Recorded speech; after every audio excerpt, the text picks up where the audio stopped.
ከክብርት አዳነች አቤቤ ጋር በነበረው ውይይት አባቶች ላይ ጥያቄ ቀረበ።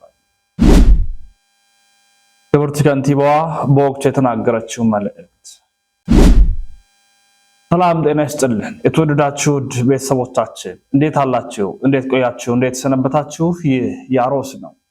ምርጫችሁ ያደረጋችሁ ስለምትከታተሉን እጅግ አድርገን እናመሰግናለን። ዛሬም መረጃውን እጅግ በደንብ አድርጋችሁ እንድታዳርሱ እየጋበዝናችሁ የተለያዩ ሐሳቦችን እናነሳለን፣ ብዙ ሐሳቦችን እንነጋገራለን። ይበልጡኑ ላይክ በማድረግ ሼር በማድረግና መረጃውን በማዳረስ ከጎናችን እንድትቆሙም ጭምር እንሻለን።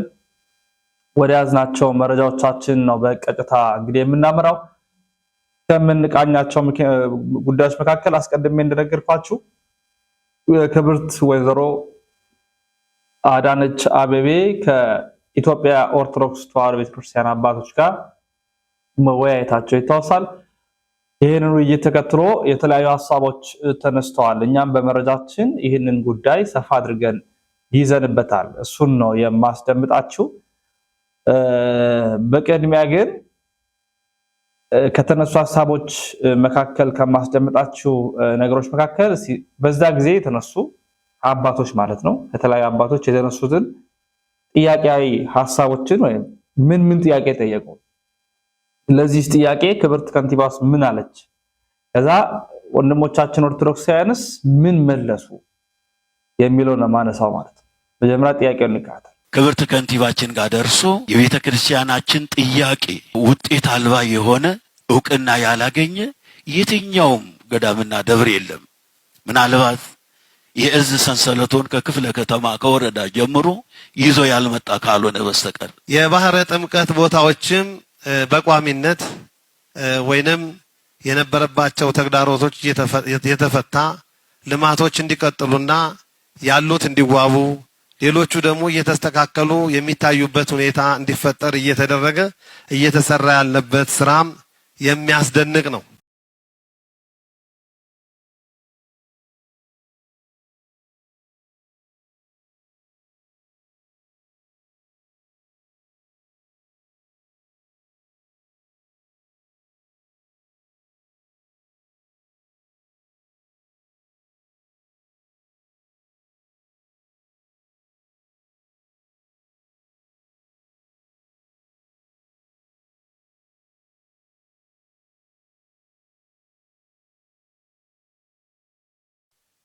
ቤተክርስቲያኗ ያልወከለቻቸው ቤተክርስቲያኗ ማታቃቸው ሰዎችን አባት ተብለው ከተገቡ እናት መካከል የጠየቁትን ጥያቄ ላስከትልላችሁ። ልብ በሉ። ከንቲባዋ ከቤተክርስቲያን አባቶች ጋር ውይይት አደረግኩ ነው ያሉት። እናቶች ከየት እንደመጡ አላውቅም። የኢትዮጵያ ኦርቶዶክስ ተዋሕዶ ቤተክርስቲያን እናት መሪዎች የሏት። እኚህ እናት ከየት ሰርገው የትኛው ደብር አስተዳዳሪ የትኛው ቤተ ክህነት ላይ ኃላፊነት እንዳለ አላውቅም። የሚያስገርም ጥያቄን ግን ለከንቲባዋ አቅርበዋል። ምንድነው ያሉት? ሙስናን መንግስት በቤተ ክርስቲያን ገብቶ ያጽዳልን። ጉድ እኮ ነው፣ የጉድ ሀገር ገንፎ። ሙስና የለም እያልኩ አይደለም። እግዚአብሔርን ያልፈሩ አገልጋዮች፣ እግዚአብሔርን ያልፈሩ ካህናት፣ እግዚአብሔርን ያልፈሩ ዲያቆናት፣ እግዚአብሔርን ያልፈሩ ሰንበት ተማሪዎች፣ እግዚአብሔርን ያልፈሩ አስተዳዳሪዎች፣ እግዚአብሔርን ያልፈሩ ቆሞሳት፣ እግዚአብሔርን ያልፈሩ መነኮሳት፣ እግዚአብሔርን ያልፈሩ ጳጳሳት፣ እግዚአብሔርን ያልፈሩ የሰበካ ምናምን ጉባኤ አባላት፣ እግዚአብሔርን ያልፈሩ በአካባቢው የተደራጁ ወጣቶች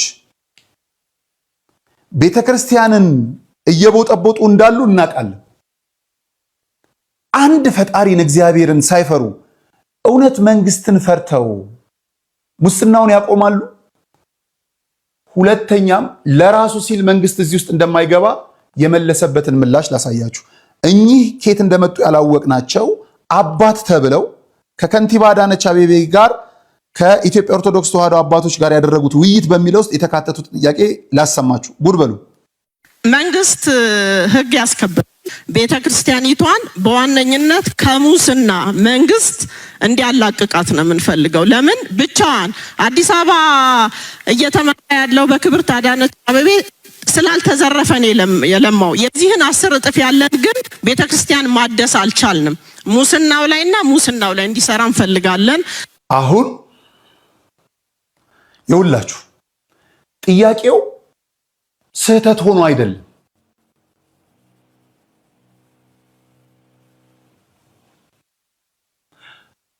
ጥያቄው ስህተት ሆኖ አይደለም። የተጠየቀበት ቦታና ልክ ነው ስህተቱ። ለማጣቀሻ አንድ ጉዳይ ልምጣላችሁ። በጥር 14ቱ ጊዜ የጨረቃ ጳጳስ በሚሾሙበት ጊዜ ብፁዕ አቡነ ሳዊሮስ፣ ብፁዕ አቡነ ዜና ማርቆስና ብፁዕ አቡነ ኤዎስጣቴዎስ ፊት አውራሪ ሆነው በ5 ኪሎ ከቀሩ አባቶች ጋር ለሁለት ጎራ ከፍለው በጠቅላይ ሚኒስትሩ ጽሕፈት ቤት ውስጥ ስብሰባ ሲያደርጉ በካሜራ አዳራሽ በካሜራ አይን እንደሚቀርጹ አላወቁም መሰለኝ። ብፁዕ አቡነ ኤዎስጣቴዎስ ታሪክ የማይረሳውን ጥያቄ ለጠቅላይ ሚኒስትሩ አቀረቡ።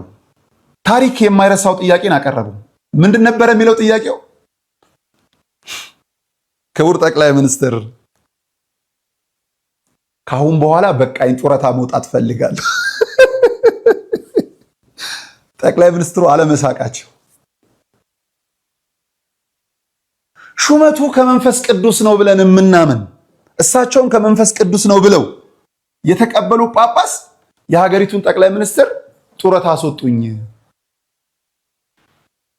ታሪክ የማይረሳው የማይዘነጋው ጥያቄ ነው። ለዚህ ነው ድንቡሽቡሽ ያሉ ጳጳሳት በስተዋል የምንለው። ሹመቱ በመንፈስ ቅዱስ እንዳልሆነ ብዙ ማሳያዎች ወደ ኋላ ብንመጣ የምናገኛቸው አሉ። አባቶቻችንን ደፍረን የመናገር ችግር ኖሮብን አይደለም፣ ሱስ ኖሮብን አይደለም። አባት ያልሆኑ በአባትነት ቦታ የተቀመጡ የአባትነትን መንገድ ያልተከተሉ ብዙዎች ስላሉ ትላንትና ላጠፉት ጥፋት በይቅርታም በንስሐም በቀኖናም ተመልሰው እግዚአብሔር ይቅር ብሏቸው ይሆናል። ምንም ጥርጥር የለውም።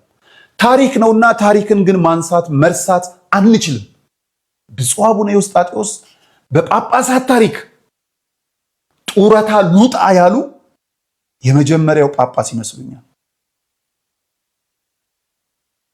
ጵጵስናው በራሱ መንገድ ካልተነሳ በሃይማኖት ኑፋቄ በምናምን ካልሆነ እሱም ሲኖዶሱ የሀገር ጠቅላይ ሚኒስትር ጵጵስናን ማዕረግ አይሰጥም፣ አይነሳም። የሀገሪቱ ጠቅላይ ሚኒስትር በወቅቱ መቼም ደንግጠው አፍረውባቸው እንደሚሆን አልጠራጠርም። አሁን ደግሞ ይህች ሴት ላነሱት ጥያቄ እጅግ በጣም ያስገረመኝን የክብርት ከንቲባዋን ምላሽ ላሰማችሁ። ምን አሉ ከንቲባዋ? ስሙ። መንግስት በቤተ ክርስቲያኒቱ አሰራር ውስጥ ጣልቃ አይገባም። ጣልቃ በመግባትም ችግሮችን አይፈታም። አንድነታችሁን እንድትጠብቁ ነው መንግስት የሚፈልገው። እንድትከባበሩ ነው መንግስት የሚፈልገው። ለሀገረ መንግስት ግንባታ ቅድም ላልኩት ለሰላም ይሄ ነው በጣም የሚያስገርመው ምላሽ ማለት ነው። መንግስት በቤተ ክርስቲያናቷ ጣልቃ አይገባም። ህግ ያላት ስርዓት ያላት ቤተ ክርስቲያን ናት። ይሄ ለታሪክ የሚቀመጥ ንግግር ነው ክብርት ከንቲባ። በምን? በሶስት ምክንያት። አንደኛው የቤተ ክርስቲያኗ አባቶች ጋር በተደረገ ውይይት ውስጥ አባት ያልሆኑ ሰዎች የገቡበት ስብሰባ ልዩ ስለሚያደርገው። ሁለተኛ በምን መዋቅር እንደሆነ ባናውቅም የቤተ ክርስቲያኗን ክብር፣ የቤተ ክርስቲያኗን ስልጣን ልክ፣ የቤተ ክርስቲያኗን ወሰን የማያውቁ ሰዎች ለጠየቁት ጥያቄ ቤተ ክርስቲያኗን የሚመጥን ምላሽ ስለሰጡልን። በሶስተኛ ደረጃ ቤተ ክርስቲያኗ ያላትን መዋቅር ያላትን ቀደምትነት ስለመሰከሩልን እናመሰግናለን ክብርት ከንቲባ። ቤተ ክርስቲያኗን የማያውቁ ሰዎች ገብተው በጠበጡ። መንግስት ለሰራው ስራ አድናቆት አለኝ፣ ምዕመኑም አለው። ይሄ ሁሉ የተሰበሰበው የቤተ ክርስቲያን አባት ነኝ በይ ግን አንድም የምዕመኑን ጥያቄ ሳያነሳ በመውጣቱ የምር ከልብ ሐዘን ተሰምቶናል። የምር የተነሳው ጥያቄ 2 ነው። መሬት ምሬት የምንጠብቀው የነበረው ምህረት ነበረ። እሱን አላነሱትም። መሬት ምሬት ተነስቷል። ምህረት ግን አልለመኑም። አንድ በአንድ እናነሳዋለን። እኔ የገረመኝ የደነቀኝ የሁሉም ቤተ እምነት ስብሰባዎችን ተከታትያለሁ ከክብርት ከንቲባዋ ጋር። የእውነት ግን ከተማ አስተዳደሩ ይህን ሁሉ ጥያቄ ይመልሳል ወይ? የኔ ጥያቄ ነው። ይህን ሁሉ ጥያቄ ለመመለስስ መደበኛ ስራዎችንስ መዝጋት የለበትም ወይ ብዬ አስቤያለሁ። በጣም ገርሞኝ ማለት ሁሉም ቤተ እምነት መሬት ነው የሚጠይቀው። መሬት ከዛ ምሬት ነው የሚያስከትለው። ለሀገር ምህረት እንለምን የለም። መንግስት የሰራውን ማድነቅ፣ ማጨብጨብ፣ ማሸብሸብ ምናምን እሱ 75 ከመቶ ነው። ምንም ጥርጥር የለውም። አያችሁ፣ ጥያቄው እናንተ ጥያቄ አልጠየቃችሁ። ክብርት ከንቲባዋን ጋር ሄደው ጊዜያቸውን አቃጥለው ነው የተመለሱት። ልምጣላችሁ ደግሞ ሌላ አባት ጋር ሌላ በውስጥ ስኮቻዎች አሉ የሚለው ጉዳይ ተቋሙን የሚመሩ አካላት አሉ። ክብርት ተቋም ወክሎ ያስቀመጣቸው የተቋም መሪዎች አሉ። እያንዳንዱ ገዳማትና አድባራት የሚመሩ የአብያተ ክርስቲያናት መሪዎች አሉ። ነገር ግን እነዚህ መሪዎች የሚመሩት ሕጉን፣ ቃለ ዓዋዲውን፣ ሕገ ቤተ ክርስቲያኑን መሰረት አድርገው ከዚህ ውጪ ከልቦና በመነጨ ሐሳብ በጎበዝ አለቃ ሐሳቤ እኛ በምንላችሁ ሂዱ የሚል አካላት ተፈጥሯል። ይሄ ችግር አለ ወይ ብለው ካሉ አዎ አለ። ይሄን ማስተካከል ከጸጥታው ጋራ በመነጋገር መፍትሄ መፍጠር ያስፈልጋል። ቆራጥና ጎበዝ የክፍለ ከተማ ስራ ፖሊስ አዛዥ አሉን። እኛ እንደ ቦሌ ሊደነቁ የሚገባቸው ሊመሰገኑ የሚገባቸው ኮሽ ሲሉ የሚደርሱ ችግር ከተፈጠረ በኋላ መፍትሄ ለማምጣት የሚጥሩ ሳይሆን ከችግሩ በፊት ቀድሞ የሚደርሱ እና እንዲህ አይነት ነገሮች ሊታዩ ይገባል። ከዚህ ጋር አሁን ላይ እንዳንወያይ፣ እንዳንቀራረብ፣ እንዳንነጋገር የሚያደርግ ሌላ ኃይል እየመጣ ነው። ፌስቡክ የሚባል ቲክቶክ ዩቲዩበሮች አሉ። እዚህ ሀገር ውስጥ ሆነው ቁጭ ብለው ሀገርን የሚንጡ የአባቶችን ክብር እያዋረዱ የቤተ ክርስቲያን መሪዎችን ክብር እያዋረዱ የሃይማኖትን ክብር እያቀለሉ በተለያየ ሁኔታ አንደኛው ከውስጥ ሆነው ቆቡ፣ መስቀሉ፣ ጨርቁ የማይገልጻቸው ሽፍቶች አሉ። የሚጽፉ የሚያጽፉ እነዚህም ተደርሶባቸው በሕግ ሊጠየቁ ይገባል። ሌላው ከውጭ ሆኖ የሚዋጉ ናቸው። እነዚህን መንግስት ለይቶ ደርሶ ሊያስተካክል ይገባል። ያልተደረገውን ተደረገ፣ ያልሆነ ሆነ። እንደገና እውነቱን በምንነጋገርበት ጊዜ እናንተና እኛ አሁን ፊት ለፊት ቀርበናል። ክብርት እዚህ ጋር ተነጋግረን መፍትሄ ማምጣት ሲቻል ከዚህ ወጥቶ እንዲህ ተደረገ፣ ዛሬ እንዲህ ሊሆን ነው፣ ነገ እንዲህ ሊፈጠር ነው፣ ይሄን የሚል ሁኔታዎች በእንደዚህ አይነት ተግዳሮቶች ሊሸፈኑ አይገባም። እኛ አባት ማን እንደነበሩ ላሳያችሁ። በነገራችን ላይ በጣም ከሁሉም አስቸጋሪ ውስጥ ሆነው አብረው ተማክረው ውጭ ሆነው የሚናገሩት ናቸው። ለምሳሌ ቅድም ክብርት ከንቲባ እንደተናገሩት ገቢ እኛ የጠየቅነው የክራይ ግብር ገቢ አከራይ ተከራይ ነው እንጂ ያልነው ሌላ ነገር አልጠየቅንም ሲሉ እዛው መድረክ ላይ ደግሞ መልሰው እንደው የገቢው ነገር አስቸግሮናል የሚሉትን አባትንም ያመሰገኑትን አባትንም ያዙልን። እኛ አባት የሚሉት ምንድነው? የቦሌ ክፍለ ከተማ አመራር ናቸው።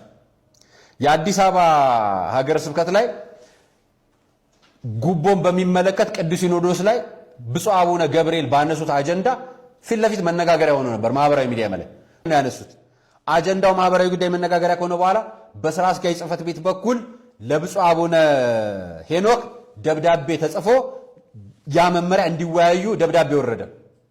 ከተናጋሪዎቹ መካከል እኛ አንድ አባት ናቸው። ስሟቸው ስብከቱ ተጥሶ ክፍለ ከተማ ተጽፎ እስኮ ና ምርጫ እንዳታከናውን እኮ ተብዬ እኮ ተነግሮኛል እኮ። ምንድነው የኔ ያክል የስልጣን ጥማት? ጳጳሱም ስራ አስኪያጁም እኮ አዲስ አበባ የተቀመጡ ነው እኮ አውቃለሁ። ለቀው ሀገረ ስብከታቸው ያን ምዕመን አላሰቡለትም። ይሄኛው ምዕመን ደግሞ እንዲጠፋ ነው የተፈለገው። በአሁኑ ሰዓት ወንጌል ይመስል ወንጀል በሚዲያ እየወጡ መስበክ መፍትሄ ነው ብዬ አላምንም። አስተካክሉ ነው ወይስ ወጣቱን ባለቃው ላይ ዝመት ብሎ ማወጅ ነው የሚቀለው? ማይከል ስለሆነች ሁሉም ራሱን ላጭቶ ይፈልጋታል። ጥቅምትና ግንቦት ሲመጣ አሳልፎ ቤተክርስቲያንን ለሶስተኛ ወገን መስጠት ትክክል አይደለም፣ የመብት ጉዳይ ትክክል አይደለም ብዬ ተቃወምኩ እንጂ ኦዲትማ እኮ ሁለት ያደረጉ በ2016 አሰራራችንን እኮ ፈተሽ። አሁን ምን ስለተፈለገ የጦስ ዶሮ ነው ሊያደርጉ ለጥቅምቱ ሊያወራርዱ ይሆን እንደሆነ ይታወቃል። ኖልኝ ጉዳዩ ምን እንደሆነች ዋናዋ ጉዳይ ላሳያችሁ። ተጠርነታቸው ሊቃነ ጳጳሳት ለማን ነው? ለሲኖዶስ አይደለም እንዴ? ለአሁን ይሄ ነው ተጠርነታቸው ለሲኖዶስ የማይሆንበት ምን ነው? ተቆለፈ ምን ነው? የሲኖዶስ አባል አይደሉም? ፍትሐ ነገሥቱ የት ሄዶ ነው? ቃለ ዓዋዲው የት ሄዶ ነው? ሌላ በየልኩ ሰዎች በሚመጥናቸው ልክ ቤተክርስቲያንን የሚሰፏት የሚቀዷት የሚያሰፏት። እኛ አጥቢያዎችም ኦዲት እንደረጋለን።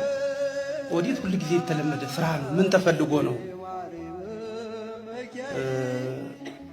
ሊበሏት ያሰቧትን አሞራ ለዘመቻ እንዲመቸን ብለን የምናሻሽለው የምንሰልዘው እንግዲህ ያው እዛ ተገኝተው ጥያቄ ያቀረቡ አባቶቻችን በትክክል የኢትዮጵያ ኦርቶዶክስ ተዋሕዶ ቤተክርስቲያንን ጥያቄ ጠይቀዋል ወይ? አንደኛ ነው። ሁለተኛ እንግዲህ ያው የሙስና ጉዳይ ሲነሳ መንግስት ገብቶ ያስተካክልልን የሚልም ጥያቄ ከአንዳንድ አባቶች ሲቀርብም ሰምተናል። ቤተክርስቲያን የራሷ ችግር ካለ የራሷን ችግር የምትፈታው በራሷ መንገድ እንደሆነ አይታወቅምና ነው ወይ የሚል ጥያቄ እንድንጠይቅ ይጋብዘናል። ምክንያቱም በራሷ ልክ፣ በራሷ መስመር፣ በራሷ ሂደት፣ በራሷ አሰራር፣ በራሷ መዋቅር የምትመራ ቤተክርስቲያን በጎ ነገሮቿንም ራሷ እንደምታደርገው መጥፎ የሆኑ ነገሮችንም በራሷ ቤት በራሷ ልጆች ነው የምትሸፍነው የምትመልሰው። ነገሩ ግን እንዴት እንዲህ ሊሆን ቻለ? ምንም አለ እና ትንሽ ደስ የማያሰኝ ነገሮች ነበሩ። ለማንኛውም የነበረው ጥያቄና መልስ ይህን ይመስል ነበረ። እናንተ እንዴት አያችሁት? እነዚህ ጥያቄዎቹ ተመልሰዋል ወይ የሚለው ለእናንተ ተው። እኔ በሌሎች መረጃዎች እመለሳለሁ። እስከዚያው ተሰናበትኩኝ።